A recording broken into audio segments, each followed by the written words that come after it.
Bwana Yesu asifiwe. Niwakaribishe tena katika neno la Bwana la siku ya leo. Ninapenda kuwakaribisheni sana katika mahubiri haya ambayo yanaendelea, na Bwana aweze kuwabariki. Tuombe kabla ya somo. Baba yetu na Mungu wa mbinguni, tunapenda kutoa asante kwa wema na ulinzi wako. Asante kwa baraka ya uhai na usalama uliotupatia. Tumekuja tena mbele zako kujifunza maneno yako ya uzima.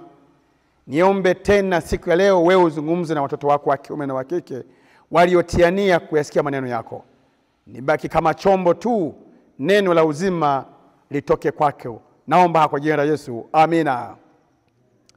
Somo letu la siku ya leo ambalo tunaendelea nalo linasema siri ya mafanikio. Siri ya mafanikio ndicho kichwa cha somo letu la leo. Siri ya mafanikio. Na niombe nikusogeze kabisa moja kwa moja katika kitabu kile cha Wafalme wa kwanza sura ya 3. Siri ya mafanikio. Nitasoma kwa jina la Bwana. Basi mfalme akaenda Gibeoni ili atoe dhabihu huko, kuwa ndipo mahali pa juu palipo pakuu. Sulemani akatoka akatoa sadaka 1000 za kuteketezwa juu ya madhabahu ile. Na huko Gibeoni Bwana akamtokea Sulemani katika ndoto ya usiku. Mungu akamwambia, omba utakalo nikupe. Sulemani akasema, umemfanya mtumwa wako Daudi baba yangu fadhili kuu, kadri alivyokwenda mbele zako katika kweli na katika haki na katika unyofu wa moyo pamoja nawe. Nawe umemwekea na fadhili hii kubwa namna hii. Umempa mwana wa kuketi kitini pake kama ilivyo leo.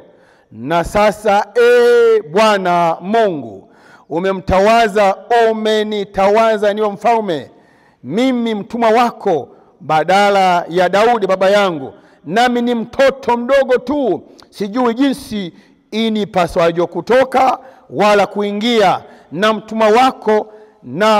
mtumwa wako yu katikati ya watu wako uliowachagua, watu wengi wasioweza kuhesabika wala kufahamiwa idadi yao, kwa kuwa ni wengi. Fungu la 8 nalipenda sana. Kwa hiyo unipe mimi mtumwa wako moyo wa adili, ni wahukumu watu wako na kupambanua mema na mabaya. Maana ni nani awezaye kuwahukumu hawa watu wako walio wengi? Bwana Yesu asifiwe. Biblia inasema katika fungu la 10, neno hili likawa jema machoni pa Bwana, na ya kuwa Sulemani ameomba neno hili. Mungu akamwambia, kwa kuwa umeomba neno hili, wala hukujitakia maisha ya siku nyingi, wala haukutaka utajiri kwa nafsi yako, wala hukutaka roho za adui zako, bali kama umejitakia akili za kujua hukumu, basi tazama, nimefanya kama ulivyosema. Tazama, nimekupa moyo wa hekima na wa akili. Hata kabla yako hapata kuwa na mtu kama wewe, wala baada yako hata inuka mtu kama wewe. Na mambo yale usiyoyaomba nimekupa, mali na fahari. Hapata kuwa na mtu katika ufalme kama wewe siku zako zote. Nawe ukienda katika njia zangu na kuyasikiza maneno na kusikia sauti yangu na amri zangu, kama baba yako Daudi alivyokwenda, basi nitazifanya siku zako kuwa nyingi. Na Sulemani akaamka, na kumbe ni ndoto. Akaenda Yerusalemu, akasimama mbele za sanduku la agano la Bwana, akatoa sadaka za kuteketezwa, akatoa na sadaka za amani, akawafanyia karamu karamu watumishi wake wote. Bwana Yesu asifiwe. Somo linasema namna Mungu anavyoweza kutubariki. Ambacho ninakiona kwenye somo la leo, ninachotaka tuzungumze ni hiki. Sulemani ametawazwa kwa mfalme, lakini ana jambo analoliomba kwa Mungu. Yeye anasema, naomba nipatie akili zenye uwezo wa kupambanua kati ya baya na jema, lakini pia ni wahukumu hawa watu wako kwa haki, nitende haki. Ndicho anachokiomba. Na Mungu alipoona Sulemani ameomba neno lile, Mungu akashangazwa ya kwamba hakuomba ajitakie utajiri, ajitakie mali, ajitakie roho za maadui waliowazunguka. Aliomba pewe hekima ya kuwachunga watu wake. Na alichokifanya ni hiki. Somo la sasa, siri ya mafanikio. Siri ilikuwa hapa sasa. Alichokiomba ndicho kilikuwa chemichemi ya maisha ya mafanikio yake yote. Yeye anasema, unipatie moyo wa hekima, moyo wa adili, ili niwatendee watu wako kwa haki, niwahukumu kwa haki, niwatendee kwa wema. Ndicho anachokiomba. Na Mungu anasema, kwa sababu umeomba hilo, nitakuongeza na mengine usiyoomba. Nitakupatia mali na akili. Niseme hili, inawezekana mambo mengine hatuyapati, hatujaomba kinachopaswa kuomba. Wenda umetafuta, wenda ni kazi, wenda ni biashara, wenda ni chochote, wenda kuna jambo unaomba tofauti, au unaomba kisichokuwa cha kwanza. Kinachopaswa kuomba ni kuomba uwezo wa kwanza kumiliki hicho kumiliki hicho ambacho unakihitaji. Niseme hivi, kabla ya kuomba kubarikiwa, omba uwezo wa kuhandle baraka baada ya kubarikiwa, kabla ya kubarikiwa. Bwana Yesu asifiwe. Narudia, kabla ya kuomba mibaraka, omba uwezo wa kuhandle baraka utakapokuja. Wengi tunaomba kubarikiwa, ila hatuombi uwezo wa kuhandle mibaraka ya kubarikiwa. Na hivyo mibaraka inapokuja, tunaenda na mibaraka. Kazi ukipewa, unaenda na kazi. Ukipewa mtoto, unaenda na mtoto. Ukipewa hiki, yani mali zinakuwa nafasi. Hicho kiomba, kwa sababu hasicho kilicho kilengwa cha maisha yako, unaenda nacho. Sulemani yeye alisema hivi, nipe akili za kuwatendea watu wako kwa haki. Na alipoomba hilo neno likawa jema machoni pa Bwana, akamuongezea na kile ambacho hakuwa amekiomba. Nisikilize msikilizaji wangu, ninachotaka kusema ni nini? Cha kwanza, kabla ya kuomba vitu, tuombe uwezo wa kuhandle mibaraka. Alichokifanya Sulemani, aliomba uwezo wa kuhandle mibaraka. Aliomba jibii za kutosha. Aliomba uwezo ili Mungu aweze kumbariki. Maana kama angebaki kama alivyo, hivyo ambavyo vingekuja baadaye, asingeweza kufanya vizuri. Asingefanya vizuri.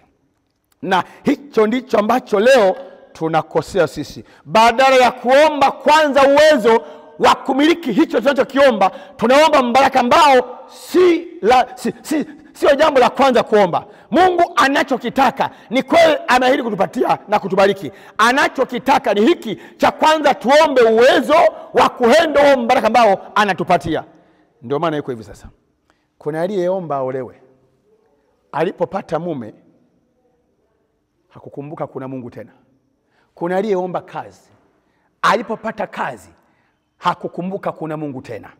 Kuna aliyeomba aende shule, amalize chuo, alipopata elimu akamaliza, hakuweza tena kukumbuka kwamba kuna aliyenipatia uwezo wa kusimama kwa nafasi yangu. Kwa hiki ndicho ambacho sisi leo tunatofautiana na Sulemani. Yeye aliomba uwezo kwanza wa kumiliki position aliyonayo, wa kumiliki kiti alicho nacho. Aliomba kwanza uwezo kabla ya kuhukumu. Aliomba uwezo wa kuweza kuhukumu kwa haki, na Mungu akamtendea. Na ndicho Mungu anachokifanya leo.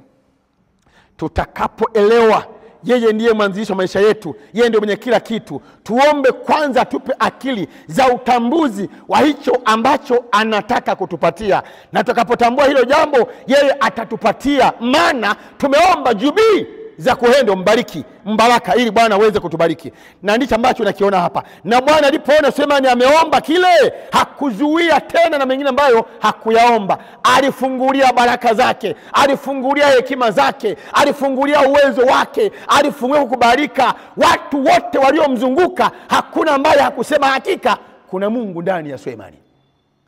Je, hicho ulichokiomba, huo mbaraka uliopewa, hiyo kazi ulio nayo, wanamuona Mungu? Elimu ulioipata, wanamuona Mungu? Uwezo ulio nao, wanamuona Mungu? Chochote ambacho unakifanya leo, wanamuona Mungu? Hayo maisha uliochagua, hiyo kazi unayofanya, je, wanamuona Mungu? Katika kiti cha utawala wake Sulemani, watu walimuona Mungu, waliona miujiza, waliona uwezo, waliona hekima, waliona utajiri, waliona uwezo wa kuamua mambo. Maana aliomba uwezo wa kumiliki hicho ambacho amekipewa. Mchana wa leo ni kwamba tujifunze hili. Popote ambapo utakapoingia, iwe ni ofisini, omba uwezo wa kuhendo ofisi, omba uwezo wa kuhendo madaraka, ili Bwana akukweze. Bwana Yesu asifiwe. Bwana akuinue, Bwana akufanikishe. Kwa cha kwanza cha kuomba unapoingia ofisi yoyote, kazi yoyote, biashara yoyote, omba kwanza uwezo wa kuhendo hicho unachokifanya.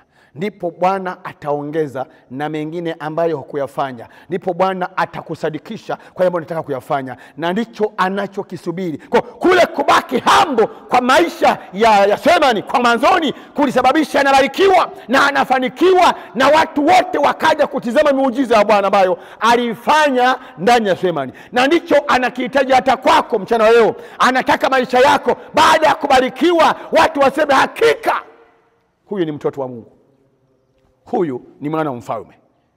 Kwa hiyo cha kwanza, kabla ya kuomba mibaraka, kabla ya kuomba mafanikio, tuombe uwezo wa kuhendo mafanikio, uwezo wa kuhendo mibaraka, uwezo wa kuhendo position uliyo nayo, uwezo wa kuhendo chochote ulicho nacho. Bwana akupatie. Ni kweli kama leo tu una kabaskeli au kapikipiki, unasumbua watu, akupe gari la nini?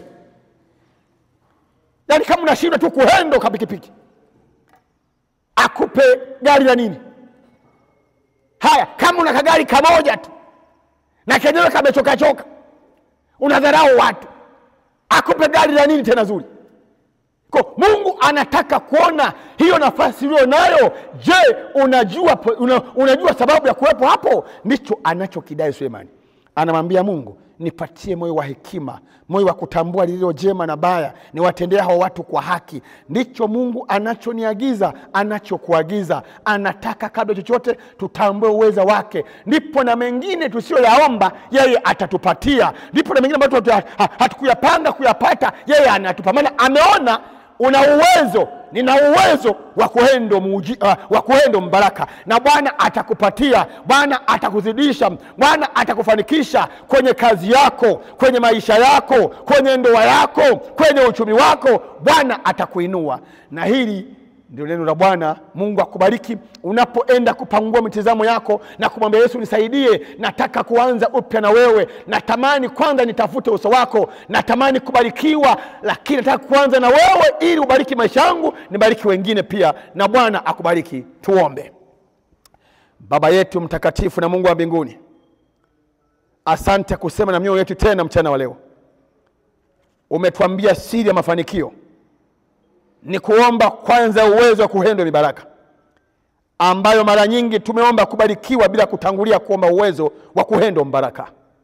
Maisha yetu ya huenda wakati mwingine yameharibika, tulipata vikapotea, uwezo wa kuhendo mbaraka ulikuwa chini. Tumetambua leo, na nene sikiliza, tusaidie kubadilisha maisha yetu, ili unapotubariki tuache baraka kwa watu wengine pia. Tuwe na uwezo wa kumiliki unavyotupatia. Tuwe na uwezo wa kuwa hambo unapotuinua. Tuwe na uwezo wa kuwa watulivu unapotufanikisha. Bariki anayesikia, nibariki na mimi. Tuponye maisha yetu, tubariki Mungu wetu. Kwa jina la Yesu, amina.